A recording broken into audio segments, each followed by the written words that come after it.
Salve, salve, meus queridos! Professor Lucas Donato para iniciar mais uma videoaula de História do Brasil, mais um momento importante para a gente aprimorar conhecimento, para aprimorar a teoria que foi trabalhada nas últimas semanas. E hoje, olha só que bacana, eu trago aqui a resolução de questões desses dois últimos conteúdos que trabalhamos, primeiro reinado e período regencial. Vamos aproveitar a oportunidade para debater, para fortalecer algumas compreensões e, claro, utilizar dessa ferramenta importante para deixar um conhecimento mais sólido e aumentar o seu rendimento de acertos, certamente em simulados, questões e, claro, no próximo Enem. Tá bom, gente? Então, vamos juntos. Está começando exercícios de primeiro reinado e período regencial. Bom, nós temos aqui alguns pontos interessantes. Deixa eu organizar aqui para vocês a sequência dos slides. Prontinho, ó. Eu já tenho aqui a primeira questão. Chama na tela, ó. Primeira questão já na tela aí para a nossa discussão, dizendo assim: uma análise das relações sociais de poder no Brasil Império mostra mudanças importantes com relação ao período colonial. Na época do Império, a sociedade brasileira, letra A. Então vamos lá, o enunciado ele fala época do Império. Então ele não está restringindo apenas primeiro reinado, mas ele fala a época da monarquia do Império como um todo, aqui de certa forma.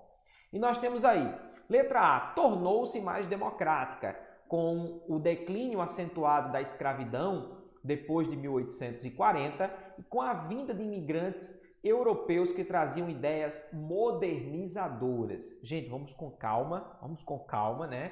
Você dizer que o Brasil tinha uma vida democrática no Império não é uma afirmativa muito saudável, não é uma afirmativa muito interessante, porque eu tenho diversas práticas que contradizem esse elemento de democracia. Outra coisa, a decadência da escravidão no Brasil, coisa que a gente ainda não debateu em primeiro reinado e em regência, ela só vai vir mais forte após 1850 e um debate mais tensionado a partir de 70, após a Guerra do Paraguai. Né? Então a letra A realmente não está de acordo com o que você aprendeu. Letra B, manteve a escravidão como fonte de produção de riqueza, né? Interessante, porque realmente a escravidão continuou, né, como importante no Brasil, embora restrita à cultura do café, no oeste paulista e no interior do Rio de Janeiro. Gente, afirmativa falsa. A escravidão ela existia em diversas atividades econômicas, não só do café, e em que se trata de café, não é? Nós vamos aprender em segundo reinado que a região que ainda tinha escravidão, né, na cafeicultura era lá no Vale do Paraíba e não no oeste paulista, que ali no oeste paulista já se viu uma maior presença ali da mão de obra imigrante, tá legal? Letra C, conseguiu livrar-se das influências europeias, afirmando uma matriz, respeitando as tradições seculares de sua história. Outra afirmativa muito incorreta. O século XIX, o Brasil viveu ali à luz de influências culturais estrangeiras, seja inglesa no consumo, seja francesa, até numa cultura de uma burguesia cafeeira e de uma elite econômica do Brasil imperial, tá? Então, uma influência europeia muito forte sobre nossa cultura. Então a letra C realmente não está adequada. Letra D, permaneceu marcada pelo escravismo, embora já houvesse mudanças de hábitos por influência da modernização de alguns setores. Correto, correto. Eu tenho uma escravidão, as bases imperiais brasileiras, elas são notadamente escravistas. A Constituição de 24 reafirmou o Instituto da Escravidão e até muitas das leis ditas abolicionistas, emancipacionistas do Brasil, elas tiveram pouca efetividade, inclusive, né? Então nós temos bases escravistas sim no Império, mas algumas mudanças, né? Por influência de modernização, principalmente no segundo reinado, que nós ainda vamos estudar, o segundo reinado marcado por novas soluções tecnológicas, pela entrada das ferrovias, por uma melhor infraestrutura, né, no Segundo Reinado, a comunicação, a eletricidade, o telégrafo, enfim, tinha muita coisa realmente se transformando. Então a letra D está correta. Conviveu com rebeliões políticas frequentes, lideradas pelos liberais radicais. Eu tenho um período de rebeliões muito concentrado ali no período regencial, na verdade. Ainda diz, e movidas por ideias abolicionistas e republicanas.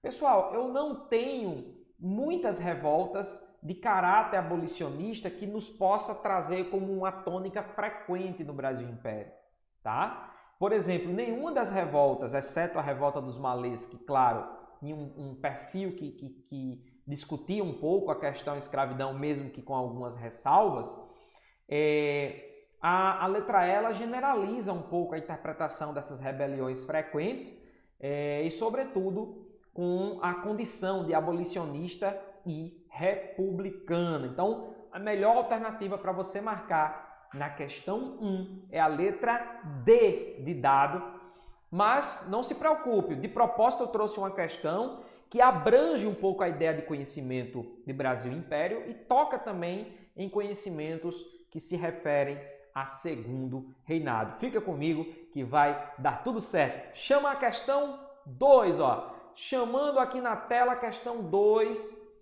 trazendo aí, ó, análise de imagem aí para a nossa questão 2, dizendo assim: o quadro Independência ou Morte de Pedro Américo, concluído em 88, é uma representação do 7 de setembro de 22, quando o Brasil rompeu com Portugal.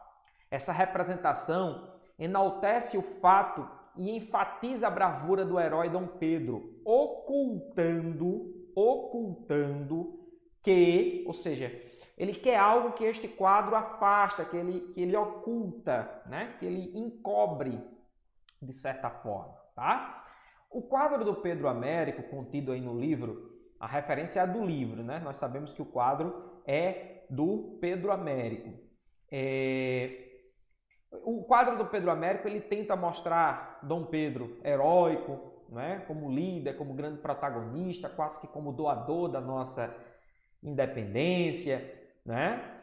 Como a independência é um feito heróico de sua parte, da parte de Dom Pedro. Então ele quer discutir um pouco o que é que isto oculta, o que é que isto omite. Letra A, o fim do pacto colonial decretado na Conjuração Baiana. Gente, não, que isso? Nós só podemos falar em fim de pacto colonial lá na abertura dos portos em 1808, tá? A Conjuração Baiana, não esqueça, embora fosse um movimento separatista, ela não passou da sua fase conspiratória, ela não chegou a decretar nada. Cuidado. Letra B, o processo de emancipação política iniciara com a instalação da corte portuguesa no Brasil e que as medidas de Dom João puseram fim ao monopólio metropolitano. Gente, vamos com calma nessa questão que ela parece ser interessante, ó. Ocultando que o processo de emancipação política iniciara com a instalação da corte portuguesa. Interessante, porque a independência ela não foi só um feito do gesto de Pedro em 22. Né? Ela já vinha acontecendo gradualmente desde 1808. Fizemos questão, inclusive eu coloquei um item nos tópicos de aula para refletir um pouco o que estava acontecendo a partir da abertura dos portos. Tá legal? E que as medidas de Dom João puseram fim ao monopólio metropolitano. Correto. As medidas, principalmente a abertura dos portos em 1808 e a elevação do Brasil à categoria de Reino Unido, de Portugal e Algarves em 1815. Então a letra B é interessante, ali gostei. Vamos ver as outras. Ó, a letra C. O Brasil continuara a ser uma extensão política e administrativa de Portugal, mesmo depois do 7 de setembro, de forma alguma. A independência do Brasil em 22 significa o rompimento dos laços políticos entre Brasil e Portugal. Não haverá mais essa extensão arguída na letra C. Letra D. A abertura dos portos e a Revolução Pernambucana constituíram os únicos momentos decisivos para a separação Brasil e Portugal. Também está errado. Nós tivemos outros feitos históricos importantes, inclusive não só aqui no Brasil, como lá em Portugal, como por exemplo a Revolução dos Portos, né? Lá em solo português, que foi importante, decisivo para a nossa separação também. Letra E. A separação estava consumada, o processo estava completo, visto que havia em todo o Brasil uma forte adesão militar popular e escravista à emancipação. Vamos com calma. Sabemos que a independência foi um gesto das elites no Brasil. Primeiro ponto, é um processo elitista. Eu fiz questão de fazer essa análise. Como também sabemos que a adesão à independência ela não foi em todo o Brasil. Algumas áreas do Brasil contaram com guerras de independência formadas e alimentadas por grupos que eram contra o projeto de independência do Brasil. Então a letra E está erradíssima. Vamos marcar como alternativa correta a letra B de bola para você, meu querido aluno, futuro aprovado no Exame Nacional do Ensino Médio. Ficamos então na 2 com a letra D. Tranquilão? Tá dando para acompanhar aí legal? Então chama logo, estou ansioso para resolver a questão 3, a questão 3, ó. Bacana, uma questão de enunciado curto, mas que mesmo assim não abdicou de elementos coesivos que costumam aparecer na prova do Enem, dizendo: durante o processo de independência política do Brasil, a construção da unidade territorial do país esteve ameaçada.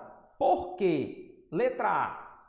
As lideranças nacionalistas do país não contava com apoio das classes populares e dos escravos para garantirem a independência. Será que foi essa a razão de alguma ameaça ao projeto de unidade territorial da independência? Não, não foi isso não. Letra B. Os países integrantes da Santa Aliança é uma referência, gente, ao Congresso de Viena lá na Europa em 1815. Planejavam ocupar a região amazônica e que lhes daria acesso às ricas minas de prata do Peru, de forma alguma. Letra C. Os demais países do continente americano eram contrários à independência do Brasil, por esta ser conduzida por um membro da monarquia portuguesa. Também não se vê isso aqui como alternativa correta. Inclusive o México, né, foi um dos países americanos que reconheceu aí a independência do Brasil após o reconhecimento dos Estados Unidos. D. O rei Dom João VI, antes de retornar a Portugal, garantiu autoridade ao príncipe regente Dom Pedro apenas às províncias do Sul e do Sudeste, desinteressando-se de definir a situação de outras regiões. De forma nenhuma. Dom João transforma as capitanias em províncias e posiciona Pedro como príncipe regente do Brasil, né? A afirmativa que restringe a Sul e Sudeste aqui o comando de Pedro na letra D, ela não está bem fundamentada historicamente. Letra E. A permanência de tropas portuguesas no controle político e estratégico de províncias do Nordeste dificultava a adesão dessa região à independência oficializada no Rio de Janeiro. Interessante a letra E, porque se você observar a participação dos países, das regiões que alimentaram as guerras de independência, nós vamos ver uma importante participação na região Nordeste, Bahia, Piauí, Maranhão, um pouco ali do Ceará. Portanto, a letra E da questão 3 está plenamente correta, bacana de ser marcada, tranquilão para o aluno considerar como alternativa correta a letra E. Lembrando que eu até resolvi isso na videoaula em sala com vocês, em sala que eu me refiro nesse ambiente virtual, né? Eu resolvi ali uma questão sobre, no Enem 2019, caiu uma questão sobre a participação de mulheres nessas guerras de independência. Interessante, um assunto, um ponto do conteúdo que às vezes parece ser um pouco coadjuvante, né? Mas que apareceu como protagonista na edição 2019 do Enem. Legal? Beleza? Então, chama na questão 4. Hoje eu quero aqui arrepiar na cobrança das questões com todos vocês. Vamos embora, vamos embora. Chegou a questão 4.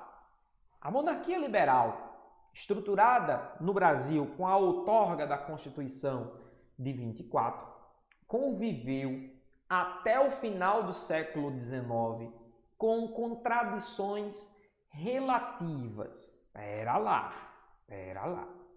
Gente, quando eu digo assim, a monarquia liberal no Brasil, aí o aluno pode entrar em confusão aqui, né? Eu sou liberal. Não, professor, aprendi que era muito autoritária, centralizadora, e isso não são, estes elementos não são liberais. Mas espera aí. À luz do conhecimento histórico, a monarquia ela tinha pretensas bases liberais, tendo em vista que o simples fato do Brasil ter uma Constituição que organizasse o Estado brasileiro, para muitos pensadores políticos da época, sobretudo na Europa, isso já era um fato liberal. Mesmo que essa Constituição fosse centralista, autoritária, tivesse sido criada com outorga, como lembrou o enunciado, mesmo com tudo isso. Porque o simples fato de ter a Constituição já limita um pouco o Estado em algumas ações e garante direitos ao cidadão, como garantia, inclusive, haviam direitos cíveis garantidos na Constituição de 1824. Lógico, direitos cíveis e este caráter liberal que esteve junto de elementos centralistas e até conservadores, por isso contraditórios.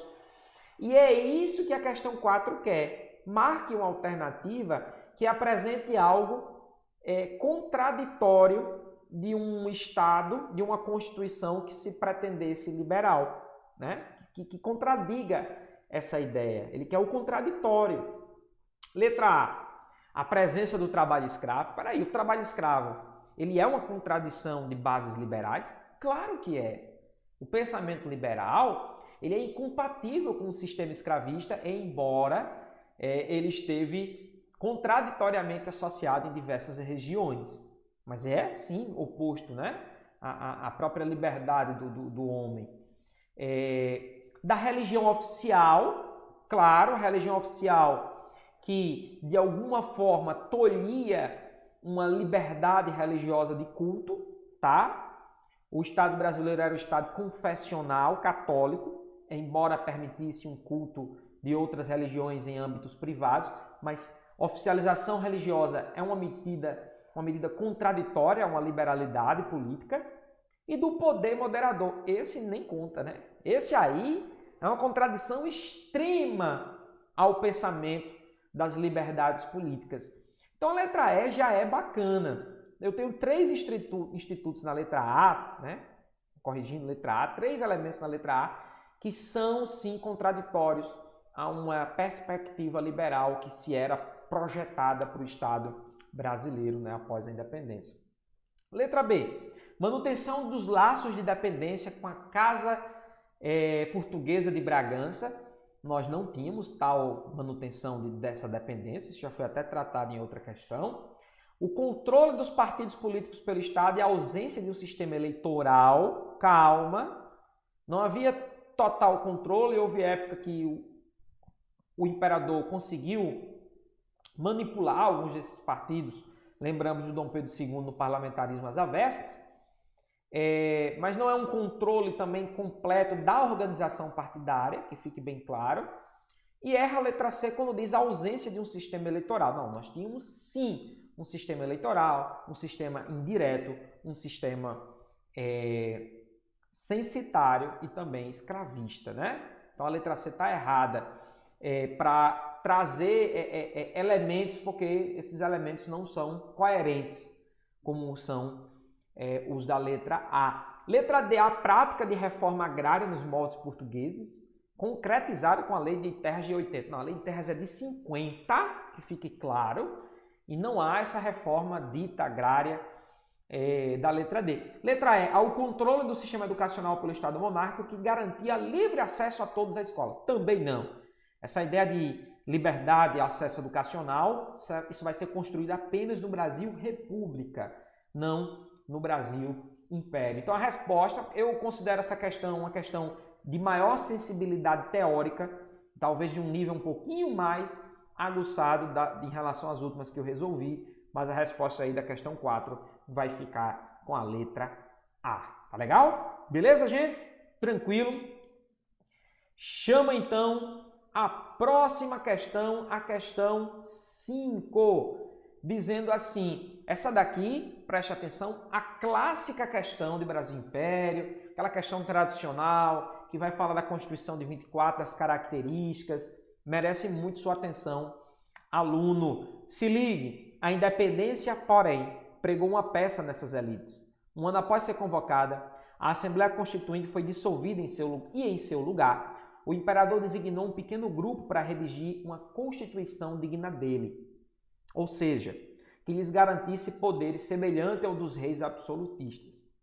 Um exemplo disso foi a criação do poder moderador. Interessante que o texto da Mari Del Priore, na questão 5, ele justamente fundamenta o que a gente estava discutindo na questão 4, porque ele é um elemento que contradiz a dita liberalidade que se projetava, né? Esse poder, quer falar sobre o poder moderador em específico, ampliava os direitos das assembleias provinciais, restringia a ação do imperador no tocante de forma nenhuma, ele alargava as possibilidades de poder do imperador. Está errado a letra A. Letra B, permitir que o imperador reformasse a Constituição por decreto-lei e que escolhesse parte dos deputados provinciais. Não é correto essa questão da vinculação do decreto, como também havia uma eleição, né, específica ali para deputados. Sofria uma única limitação institucional, pois o Estado brasileiro não tinha direito de interferir nos assuntos relacionados com a Igreja. Falso. Nós estudamos o padroado, não é assim? Nós estudamos o beneplácito também e o profundo poder que o imperador Pedro tinha sobre a Constituição. Me refiro ao profundo poder que o imperador Pedro I e depois II tinha sobre a Igreja, né? Então esse limite aludido na letra C está errado. Letra D, proporcionava ao soberano poderes limitados, o que permitiu um alargamento da autonomia política e econômica das províncias do Império. De forma nenhuma, o poder moderador ele ceifava essa autonomia, o imperador inclusive nomeava presidentes de província. A letra D não está legal. Letra E, oferecia importantes prerrogativas ao imperador, como indicar presidentes de província, nomear senadores, suspender magistrados. Corretíssima a letra E, mostrando o poder moderador como elemento centralista. Isso foi muito trabalhado na nossa aula teórica. A questão 5 traz sim como alternativa correta a letra E. Tá legal? Então, nessas 5 primeiras questões, eu trouxe ali uma pegada mais forte sobre o primeiro reinado. Nas 5 questões seguintes, vamos nos ater mais a período regencial. Beleza? Tranquilo? Chama a questão. Vamos lá, questão 6. Questãozinha mais rápida aí, né? Mais importante, para te lembrar de uma revolta regencial. Vamos então à questão 6. Então, observa o enunciado. O caráter multiclassista expressou-se na própria amplitude geográfica da rebelião que abrangeu, no sul do Maranhão e do Piauí, os fazendeiros de gado ou bem-te-vis e camadas populares e escravos do Vale do Rio Itaperuna, no Maranhão Oriental. O conflito no seio das elites regionais deflagrou o movimento, opondo bem-te-vis aos cabanos, denominação dada aos conservadores da região, texto aí do Ronaldo Weinfas. Bom, pessoal, claro que eu estou me referindo ao movimento da balaiada, não é assim? Então já estou entregando aí a resposta. Quando eu tenho um caráter multiclassista, conflito entre bem-te-vis, que eram os grupos liberais, e ali os cabanos, que eram os conservadores, e claro, uma participação também de homens pobres, alguns escravizados, sertanejos em condições difíceis de vida, né? Os balaios também, aqueles produtores de cestos que levavam produtos para as cidades. Eu estou me referindo à balaiada. O movimento da balaiada que apresentou também uma carência de planejamento, ordenação e organização política. Talvez isso tenha sido um fator fundamental para a repressão, inclusive repressão liderada pelo Duque de Caxias em 1841, quando a revolta teve sua conclusão, já no início ali, no primeiro ano do segundo reinado, tá? Então, era a alternativa para você marcar a letra B, uma questãozinha mais rápida, mais pontual, mas também importante para a gente fazer aqui uma revisãozinha da nossa aula teórica. Beleza ou não? Tranquilão?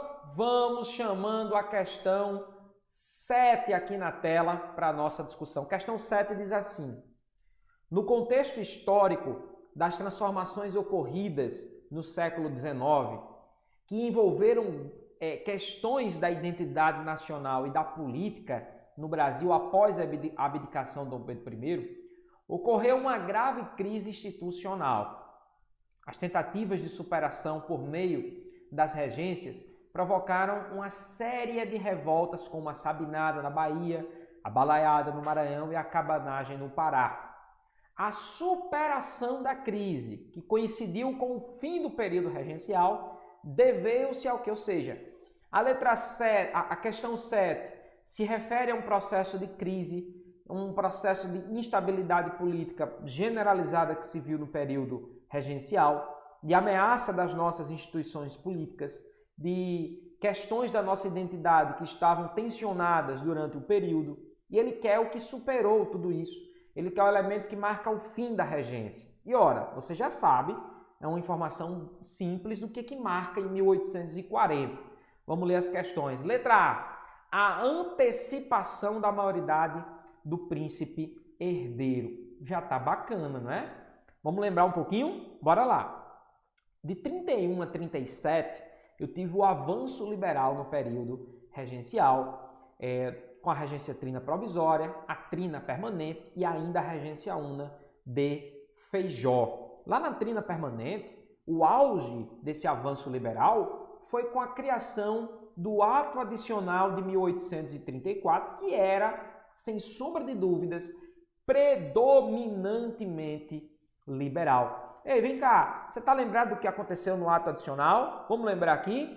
Criação das assembleias legislativas provinciais, o que claramente garantia mais autonomia política, uma autonomia que era uma grande reclamação, né, das elites regionais. Ainda no ato eu tenho a criação de um município neutro no Rio de Janeiro, eu tenho a suspensão do Conselho de Estado e confirmação da suspensão do poder moderador, e temos a criação de uma regência una. Do ato adicional para frente, teríamos apenas um regente e com um mandato, inclusive, de governo para cumprir de 4 anos. Depois vem Feijó e ali na última parte da regência, com Araújo Lima, se percebe um avanço político dos conservadores. Preste atenção. Se percebe um avanço do conservadorismo, se percebe que a regência de Araújo Lima representava o regresso conservador. Pois bem, no fim, já ali pelos idos de 39 para 40, surge uma movimentação política articulada pelos liberais, querendo pôr um ponto final do governo conservador, de criar ali o Clube da Maioridade e defender a antecipação da maioridade de Dom Pedro. Tal antecipação foi concretizada no golpe da maioridade que marca o fim do período regencial e a coroação de Pedro II, né? O início do segundo reinado. Tranquilão, né, gente? Então, a letra A é interessante. A letra B, consolidação da regência una e permanente. Não, misturou aí os elementos. Letra C, até porque esses elementos estão nos meados, ali no meio da regência e não no fim. Letra C, Formação e consolidação do Partido Republicano. Tal partido só vai se consolidar no segundo reinado, né? Fundação de agremiações abolicionistas. Também vamos ver assim uma solidificação, né, dos grupos abolicionistas também mais no segundo reinado. Volta imediata de Pedro I às terras brasileiras. De forma nenhuma, Pedro I faleceu em 1834, não tinha condições de voltar. Se tivesse voltado, realmente seria motivo de muita preocupação, né? Resposta certa, letra A. Antecipação da maioridade do príncipe herdeiro, né? O clube da maioridade, e gerando depois o golpe da maioridade. Tranquila, tranquila, tranquila. Questão 7, resposta certa, letra A. Chama na questão 8 ou não? Chama na 8 ou não? Vem pra cá, questão 8, vem pra cá, ó. Textinho maior, hein? Vamos ler, vamos prestar atenção aí. Diz assim: a independência oficial do Brasil, prevalecendo sobre a libertação sonhada pelos patriotas, para usar uma palavra em voga na época, frustrou grande parte da população. A independência oficial sedimentou uma estrutura econômica e política herdada da colônia, pouco alterando a situação das massas e, por adotar um centralismo autoritário, pressionava também o sistema político nas províncias. A oportunidade perdida de democratizar a prática política, de um lado, e a insistência em manter inalterado o Instituto da Escravidão, de outro, praticamente fizeram aflorar todo o anacronismo do Estado brasileiro, provocando várias reações. Entre elas, a Sabinada. Júlio José Chiavenato. É correto caracterizar essa rebelião, então ele falou muita coisa, né, importante para a nossa compreensão, coisa que você já sabia pelas explicações teóricas, mas ele quer características da Sabinada, né? O ponto é básico. Então, chama as alternativas. Letra A.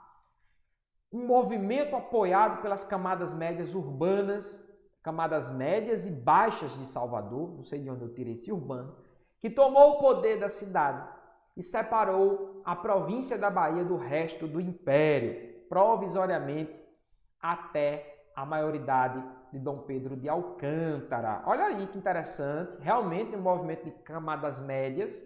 Lembramos aqui o médico Francisco Sabino, que tomou o poder da cidade, separou a província da Bahia do resto do Brasil, provisoriamente.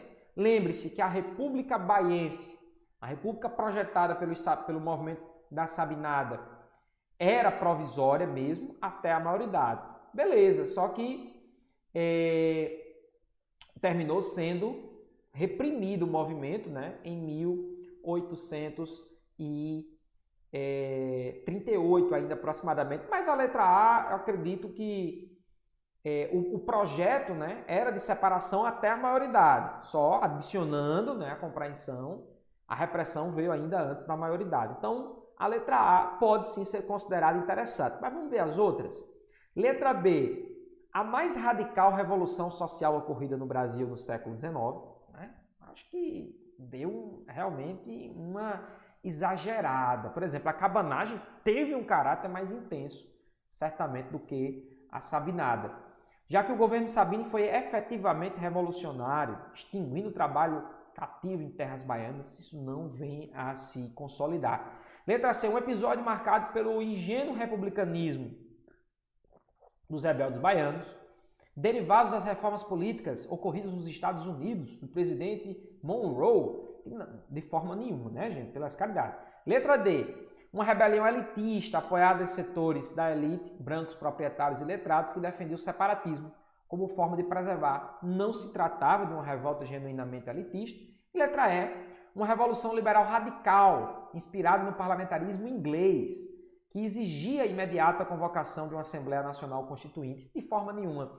Eu queria só lembrar aqui, lendo essas alternativas, quais são as causas, hein, gente, da Sabinada. Aquela convocação militar, né, para a Guerra Farroupilha e também, claro, o excesso de conservadorismo e centralismo do regente Araújo Lima, tendo em vista que a Sabinada era um movimento de convicção liberal. Mas vamos ficar aqui com a mais adequada entre as alternativas, a letra A. Show de bola? Tranquilo? Tranquilaço mesmo? Chama então a questão 9. Eu achei interessante essa questão 9 trazer para nossa resolução aqui de questões. Diz assim: o equilíbrio federativo brasileiro vem sendo discutido no Congresso e entre estudiosos do sistema político brasileiro. Eu, particularmente, um tema que muito que atrai minhas atenções. Eu realmente vejo uma necessidade de ajustes aqui no nosso pacto federativo atual de Estado. A construção da Federação Brasileira foi obra da República, já que no Império vivíamos num período de centralismo bastante acentuado, correto. Na centralização do poder estavam em pauta. Não, perdão, pulei aqui. No entanto, mesmo naquele momento, a discussão e os embates acerca da maior ou da menor centralização do poder estavam em pauta. Acerca da questão centralização versus descentralização no período imperial, é correto afirmar que, letra A defesa do ideal descentralista era feita pelo Partido Conservador. Não. Programaticamente, o Partido Conservador era mais centralista. O correto seria se referir ao Partido Liberal como mais descentralista. Letra B. O grande número de rebeliões ocorridas na regência teve como sua causa fundamental a defesa de maior liberdade das províncias. Corretíssimo, gente, a letra B.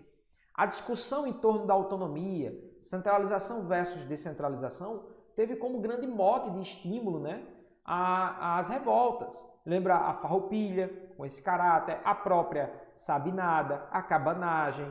Então, revoltas que tinham essa questão de autonomia política em discussão. Interessante a letra B. Letra C. A maior liberdade das províncias no segundo reinado foi obra do Conselho de Estado. Essa liberdade dita aqui é muito relativa, tá, gente? Ainda havia, por exemplo, profunda centralização política. O Conselho de Estado foi recriado no iniciozinho ali do segundo reinado, em 41. Poucas foram as manifestações a favor da descentralização política no final do Império. De forma nenhuma, A partir da Guerra do Paraguai, as ideias republicanas traziam no seu coração também a discussão do federalismo, A discussão da descentralização. Então, a letra D está errada. A letra E. A defesa do descentralismo encontrava adeptos principalmente entre os membros da elite do Rio de Janeiro e da Bahia. Também não tanto presente. Com o tempo, as discussões mais fortes sobre descentralização política, inclusive, ela não era tão elitista durante boa parte do Império. Então, a alta elite, a elite mais tradicional e conservadora, estava mais focada nas ideias conservadoras. Então, ficamos aqui na questão 9 com a letra B de bola. Ficou aí questãozinha mais adequada para você assinalar. Tranquilão, gente? Beleza mesmo? Então, chamamos a nossa última questão de análise, uma questão mais extensa do texto, Vamos chamar a questão 10, que já dá para perceber que se trata de Revolução Farroupilha. Diz a questão: a Revolução Farroupilha foi um dos movimentos armados contrários ao poder central no período regencial. O movimento dos farrapos teve algumas particularidades quando comparado aos demais. Em nome do povo do Rio Grande, começa aí um discurso, Em nome do povo do Rio Grande, depus o governador Braga e entreguei o governo ao seu substituto legal, Marciano Ribeiro. E em nome do Rio Grande do Sul, eu lhe digo que nesta província extrema não toleramos imposições humilhantes, nem insultos de qualquer espécie. O Rio Grande é a sentinela do Brasil, que olha vigilante para o Rio da Prata. Merece, pois, a maior consideração e respeito. Não pode e nem deve ser oprimido pelo despotismo.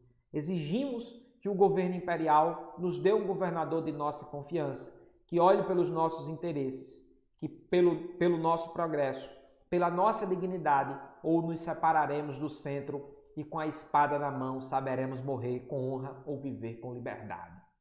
Aí são as palavras do líder, o Bento Gonçalves, em carta enviada para o regente Feijó. Entre os motivos da Revolução Farroupilha podemos citar? Bom documento histórico, né, para análise. Letra A, o desejo rio-grandense de maior autonomia. Essa discussão já foi feita, inclusive, na questão anterior. Política e econômica da província frente ao poder imperial, sediado no Rio de Janeiro. Gente, perfeita a letra A, né?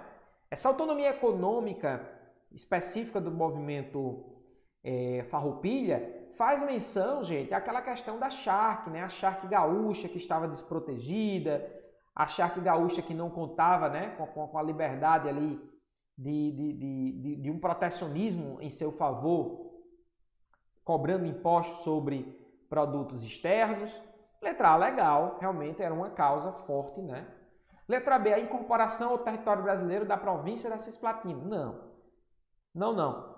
Já tinha, inclusive, ocorrido a Guerra da Cisplatina e o desmembramento, né? De forma nenhuma. Desde 28, a Cisplatina não fazia mais parte do Brasil. Letra C, a dificuldade de controle e vigilância da fronteira sul do Império, que representava constante ameaça de invasão espanhola e platina. Nós tivemos alguns problemas de fronteira ali, certamente, mas não que fosse a causa central do início da Revolução Farroupilha, tá legal?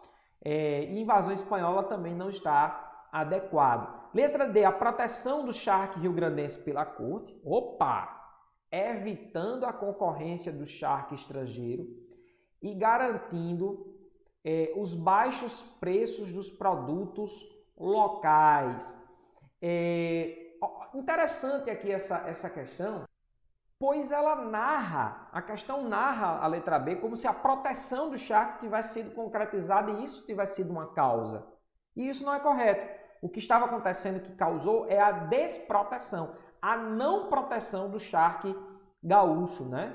Então, cuidado, às vezes o sentido que é atribuído, né, na narrativa pode lhe prejudicar. Letra E, a destruição das lavouras gaúchas pelas guerras de independência do Rio da Prata, da região do Prata, e a decorrente redução da produção agrícola no sul do Brasil. Não são elementos aqui plausíveis para estas causas. Então, resposta certa da questão 10, vamos ficar aqui com a letra A. Tá legal, pessoal? Tranquilão? Então, espero que vocês tenham aproveitado essa sequência aí de questões para dar uma reforçada, né, nos entendimentos deste assunto. Opa, escureceu aqui, mas já clareou.